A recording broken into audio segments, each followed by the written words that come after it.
पड़ताल टीवी के सभी दर्शकों को नमस्कार। मेरे साथ हैं जाट आरक्षण संघर्ष समिति के अध्यक्ष रहे यशपाल मलिक जी। मलिक साहब नमस्कार। जी नमस्कार। सबसे पहले तो आपने समिति के अध्यक्ष पद से इस्तीफा दिया है, क्या कारण है इस्तीफा देना पड़ा? देखिए, ये खानदानी काम नहीं है जी। मैं भी कहीं ना कहीं किसी ने अध्यक्ष बनाया था, मैं इसका अध्यक्ष नहीं था, कोई और थे, मैं बनाया। मैंने जिम्मेदारी संभाली और ईमानदारी के साथ आंदोलन चलाया। ये खानदानी धंधा नहीं है हमारा कि हम नेतागिरी करें या हम आरक्षण की पोस्ट को कब्जा करके बैठ जाए। मेरे साथ 15 साल बहुत लोगों ने काम किया। जिन लोगों ने काम किया मैंने उनको जिम्मेदारी सौंप दी और हर बर्तन प्रयत्न करूँगा कि उनका साथ रहूँगा, उनका साथ दूंगा। लेकिन जिस तरह से आजकल कब्जे हो रहे, जो धर्मशाला का प्रधान बन जा वो उस पर कब्जा, गौशाला का बन जा उस पर कब्जा, जहीं पे भी है उस कब्जे से मुक्त हम लोग ने संस्थान का निर्माण किया। इस संस्था में भी 5 साल से ज़्यादा कोई रह नहीं सकता, ये बाइलाज में लिख दिया। तो इसलिए हमने जो हमारे संघर्ष के विश्वसनीय साथी थे उन सब ने सलाह करके उनसे कह के और हमने ये तय किया कि भाई नई कमेटी आनी चाहिए और ये प्रदेश वाइज रोटेशन में आना चाहिए। प्रदेश वाइज रोटेशन में मैं यूपी से था, मैंने छोड़ दिया। हरियाणा का अध्यक्ष है, वो पूरे देश का अध्यक्ष है। उसको कोई दूसरे प्रदेश में जाके ये नहीं कहेगा कि हरियाणा का आके हमें। किनको अध्यक्ष बनाया है? प्रताप सिंह दहिया को जी। जो ये धाम है इसका चेयरमैन रणधीर सिंह कड़ोदा को बनाया और रणधीर सिंह कड़ोदा का वो परिवार है बैकग्राउंड छांट के बनाया जिन्होंने नेहरू कॉलेज के स्थापना के समय जवाहरलाल नेहरू के टाइम पे झज्जर का सबसे बड़ा चंदा जिन्होंने दिया था ये उस परिवार से हैं। जिन्होंने सारे केस फ्री लड़े आरक्षण के, ये वो लोग हैं। तो ऐसे लोगों को आगे जिम्मेदारी दी जा रही जो लोग इसको लंबे समय तक निभा सके और कौम के साथ जुड़े हुए थे। ये कोई नए आदमी नहीं आए। आपके ऊपर आरोप लगते रहे हैं कि आप बीजेपी से मिले हुए हैं और जब भी चुनाव नज़दीक आते हैं बीजेपी आपको सक्रिय कर देती है। 2014 से पहले भी मैं बीजेपी से मिला हुआ था क्या? आंदोलन तो 2010 में पानी रुक रहा था, 11 में रेल रुक रही थी। जिनकी सत्ता चली गई वे बीजेपी से मिला हुआ बतावे। अरे तुम ही आरक्षण दे जाते ठीक ठाक। बीजेपी से मांग तो बीजेपी से ही मानना का। आज अगर कोई किसान आंदोलन कर रहा और वो समझौते में मुख्यमंत्री के साथ ही तो बैठेगा, प्रधानमंत्री के साथ ही तो वार्ता करेगा या कांग्रेस के राहुल गांधी के साथ वार्ता करने चला जाऊं? वार्ता स्थानीय सरकार के साथ होगी, मुद्दे उसके साथ डिस्कस होंगे। हरियाणा के लोग इस बात पर फैसला ले कि 2016 के गुनाहगार कौन है जिन्होंने 32 आदमी मरवा के फैसला लिया था। मैं नहीं था उस फैसले में जी। और आप उन आदमियों के खिलाफ ये लोग क्यों नहीं बोल रहे जिन्होंने 2016 में फैसला किया था? उन आदमी के खिलाफ आवाज उठे, उन गद्दारों को चिन्हित किया जा, उन गद्दारों का जो समाज इलाज कर सके वो करे। कौन कौन वो गद्दार है? आपने भी अभी तक वो मुझे क्या पता, टीवी के पास है कौन फैसला कर रहा था। मैं तो आंदोलन में था ही नहीं 16 में। मैं कहाँ था 16 के आंदोलन में? हमारा कोई आंदोलन में हिस्सेदारी नहीं थी। हमने यूपी से, दिल्ली से, मध्य प्रदेश से विरोध करवाया कि हरियाणा के ऊपर क्यों अत्याचार हो रहा है। हरियाणा के लोगों का आंदोलन था, यहाँ की खापों ने शुरू किया था जी। उसके गुनाहगारों को हरियाणा के लोग ढूंढे, यूपी के बाहर के लोग आकर ना ढूंढे उसके गुनाहगारों को। जाट आरक्षण जो संघर्ष समिति थी उसमें यहाँ के एक अशोक बलारा थे और वो आपसे भी अलग हो गए हैं। जब वो अलग हुए थे उन्होंने चंडीगढ़ में प्रेस कॉन्फ्रेंस करके आपके ऊपर बड़े गंभीर आरोप लगाए थे और इसकी जो समिति के पास बहुत मोटा चंदा आया था उसमें भी अनियमितताओं के आरोप लगे हैं। देखिए, समिति के पास जो चंदा आया, रोहतक का कैशियर था कृष्ण लाल हुड्डा, वहाँ का कैशियर कोई और था झज्जर का।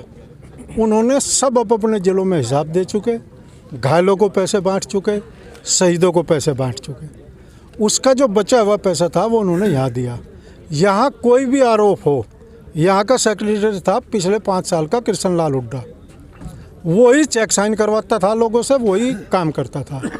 उसके टाइम का हिसाब तो देगा वो, इस टाइम का हिसाब देंगे विंग कमांडर मलिक। जो आज किताब जारी की उसमें सारा हिसाब जारी कर दिया। जाट आरक्षण में जिले में चंदा आया, जिले में ही खर्च हो गया, तो उसमें घपला अगर किसी ने किया होगा तो जिले के लोगों ने किया होगा। लेकिन मेरी उम्मीद है कि किसी ने भी एक पैसे का उसमें घपला नहीं कर रखा जी। जो आरोप है ये निराधार आरोप है।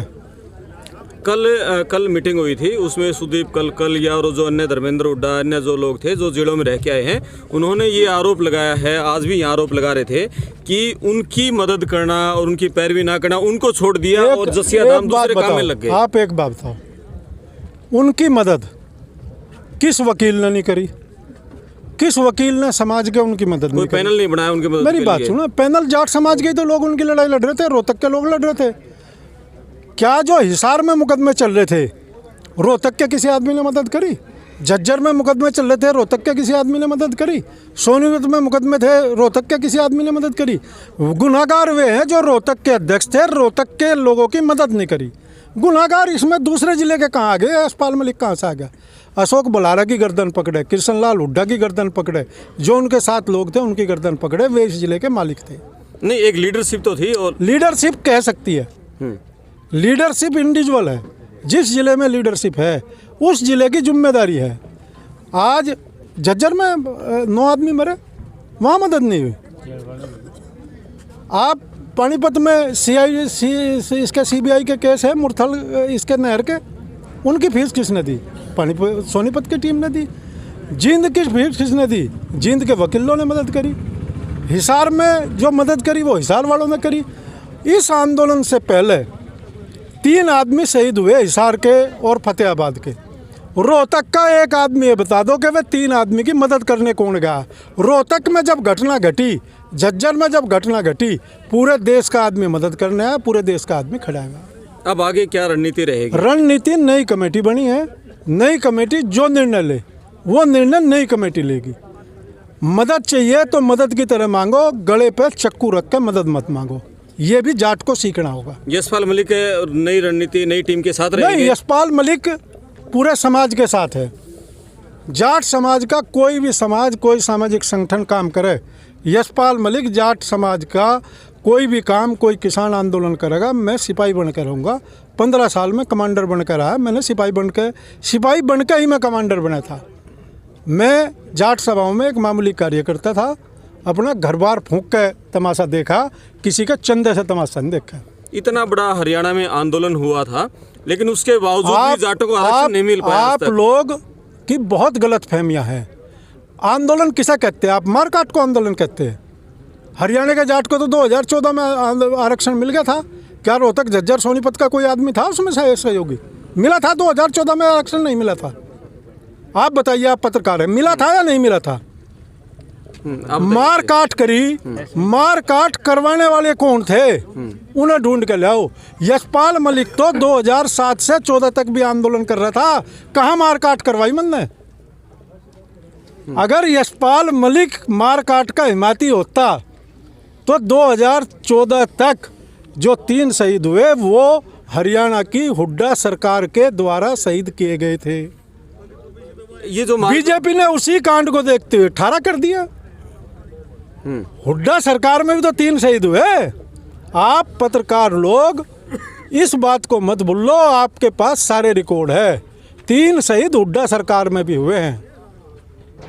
सुनील सोरान, संदीप कटवासरा, विजय सिंह कटवासरा। ये शहादत किस दौरान हुई? ये आंदोलन के दौरान हुई। ये जो फोटो लग रहे, पहले 3 उनके लग रहे। हुड्डा सरकार थी, हुड्डा सरकार ने गोली चलवाई, एसपी के खिलाफ कोई एक्शन नहीं लिया। हरियाणा, झज्जर, रोहतक, सोनीपत का एक आदमी नहीं गया। उसके बाद भी फतेहाबाद ने, हिसार ने और भिवानी ने मिलकर आरक्षण लिया था। हरियाणा में भी लिया था और देश में भी लिया था। केवल 10 जिले लड़ाई लड़ रहे थे।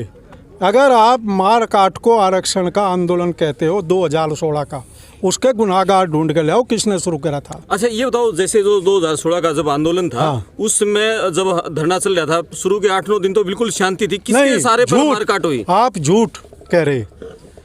14 से 18 तक शांतिपूर्वक था।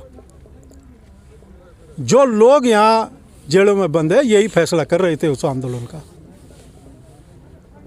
लीडरशिप नहीं थी? नहीं, लीडरशिप थी या कोई पीछे हाथ था किसी एक बात सुनो, बिना हाथ के क्या हो सकता है? सरकार ने कमीशन बना के बंद कर दिया। बिना हाथ के कुछ हो सके क्या? मुझे क्यों उसका गुनहगार बता रहे आपके? मैंने मारकाट में, उस मारकाट के कारण केस है।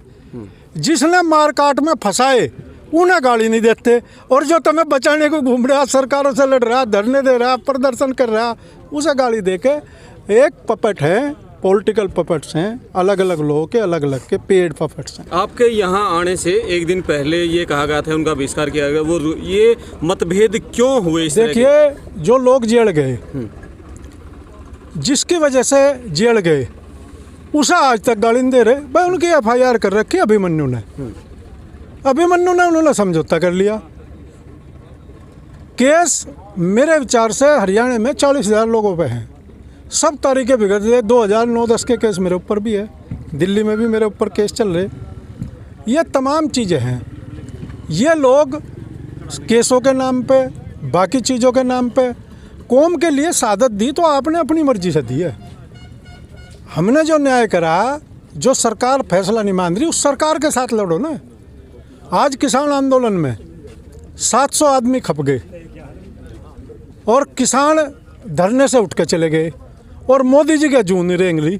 और अब जब किसान नेताओं के साथ लोग लड़ने लगे, आपके ऊपर लड़ाई सरकार से और लड़ाई नेताओं से।